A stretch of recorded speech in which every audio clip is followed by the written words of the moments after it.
नमस्कार दोस्तों, Rawat study point में आपका फिर से स्वागत है। हमने राजस्थान में प्रथाएं पढ़ रहे थे। हमने फर्स्ट पार्ट और सेकंड पार्ट पढ़ लिया था। आज हम यहाँ थर्ड पार्ट का अध्ययन करेंगे। हमने डाकन प्रथा, दास प्रथा, सती प्रथा पढ़ चुके थे। नेक्स्ट प्रथा देखते हैं, बंधुआ मजदूर या सागड़ी प्रथा। बंधुआ मजदूर या सागड़ी प्रथा क्या होती है? उच्च कुलीन अमीर लोग गरीबों को पैसे उधार देकर ब्याज की राशि के बदले उनसे मजदूरी करवाई जाती थी, उसे बंधुआ मजदूर कहते हैं। जो उच्च कुलीन लोग होते थे, अमीर लोग होते थे, वो गरीबों को पैसे उधार देके और पैसे उधार देने के बदले उनके जो ब्याज आता था, ब्याज की राशि के बदले उनसे वो मजदूरी करवाते थे, जिसे सागड़ी प्रथा कहते हैं। दोस्तों, सागड़ी प्रथा में दो इंपॉर्टेंट पॉइंट फैक्ट याद रखने हैं अपने को। एक होता है हाली प्रथा और एक चाकर प्रथा।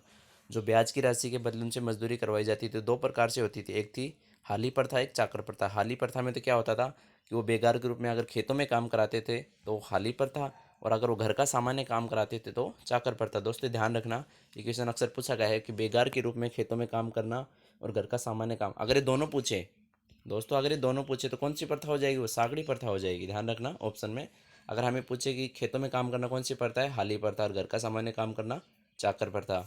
दोस्तों इसके बाद देखते हैं कि राजस्थान में 1961 में इस सागड़ी निवारण अधिनियम पारित किया गया। इस सागड़ी प्रथा के मजदूरों को मुक्ति दिलाने के लिए 1961 में सागड़ी निवारण अधिनियम पारित किया गया। राजस्थान में 1961 में सागड़ी निवारण अधिनियम पारित करके इन मजदूरों को मुक्ति दिलाने का प्रयास किया गया।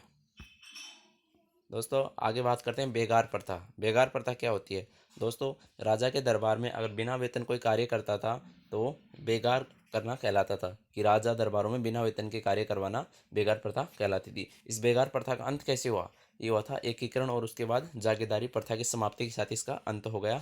एक दूसरा इंपॉर्टेंट फैक्ट और है इसमें कि बंदित श्रम पद्धति अधिनियम 1976 कि बंदित श्रम पद्धति अधिनियम 1976 को लागू हुआ। इसके द्वारा इस पे रोक लगाई गई। तो बेगार प्रथा पर रोक लगी बंदित श्रम पद्धति अधिनियम 1976 द्वारा। दोस्तों एक इम्पोर्टेंट फैक्ट और याद रखना है कि जो बेगार प्रथा थी, ये पुरुष ज़्यादातर पुरुषों से करवाते थे। लेकिन बूंदी रियासत एक ऐसी थी जिसमें पुरुषों के साथ महिलाओं से भी बेगार ली जाती थी। इन महिलाओं को भी बिना वेतन के कार्य करना पड़ता था। दोस्तों आगे बात करते हैं त्याग प्रथा। त्याग प्रथा क्या होती है? उच्च कुलीन या राजपूत समाज में जब उनके घर में किसी लड़की का विवाह होता था तो भाट, चारण, डोली आदि जाति आकर मुंह बोली रकम वसूलते थे, जिसे त्याग प्रथा कहते हैं। दोस्तों जो अमीर लोग होते थे या राजपूत समाज होते थे, जब उनके घर में किसी लड़की का विवाह होता था तो ये जो भाट, चारण, डोली आदि जो जाति के लोग उनके घर आके और उनसे मुंह मांगी रकम वसूलते थे, जिसे त्याग, और वो त्याग करते थे, जिसे त्याग प्रथा कहते हैं। दोस्तों त्याग प्रथा पे सर्वप्रथम रोक कब लगी थी? वो लगी थी 1841 में।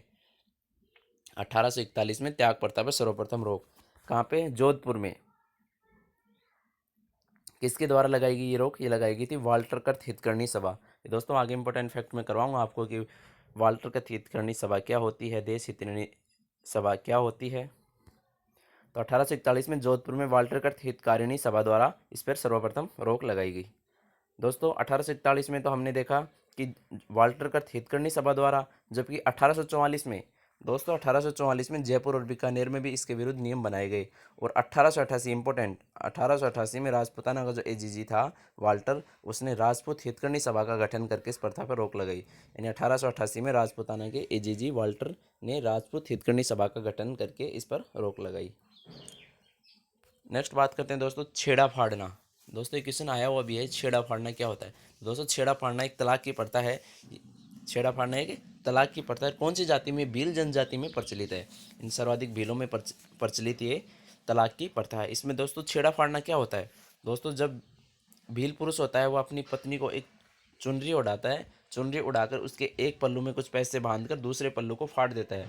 इन भील पुरुष अपनी जो एक पत्नी होती है उसको चुनरी उड़ाकर एक पल्लू में पैसे बांध देता है और दूसरे पल्लू को वो फाड़ देता है, जिसे छेड़ा फाड़ना या तलाक प्रथा कहते हैं।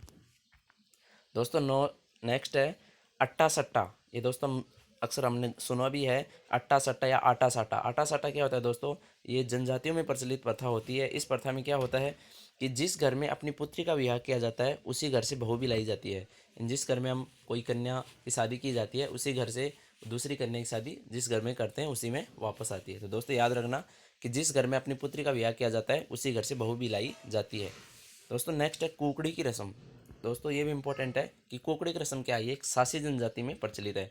जो कोकड़ी की रस्म है सासी जनजाति में प्रचलित है। अब कोकड़ी की रस्म में क्या होता है, इस प्रथा में विवाह के बाद लड़की के चरित्र की परीक्षा ली जाती है। दोस्तों क्वेश्चन पूछा जा सकता है कि किस प्रथा के अंतर्गत विवाह के बाद लड़की की चरित्र की परीक्षा ली जाती है, वो हो जाएगी कोकड़ी की रस्म या कोकड़ी प्रथा। दोस्तों नेक्स्ट बात करते हैं धारी संस्कार। धारी संस्कार क्या होता है?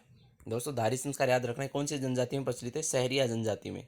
सहरिया जनजाति में प्रचलित है। और धारी संस्कार होता क्या है दोस्तों, सहरिया जनजाति में जब किसी की मृत्यु हो जाती है तो तीसरे दिन लोग फूल लेकर जाते हैं और उसके घर के प्रांगण में उसे लाकर ढक देते हैं। दोस्तों अगले दिन जाकर जब वो देखते हैं तो उस फूल से जो आकृति बनती है वो उस आकृति को छोड़कर फूलों का विसर्जन कपिल धारा में कर देते हैं। दोस्तों कपिल धारा क्या है, ये एक शहरियों की गंगा है सीताबाड़ी बारा में। तो दोस्तों सहरिया जनजाति में मृतक के घर तीसरे दिन फूल लेकर जाते हैं और घर के प्रांगण में लाकर ढक देते हैं और दूसरे दिन उस फूल को से जो आकृति बनती है उसे देकर फूलों का विसर्जन कपिल धारा में कर देते हैं।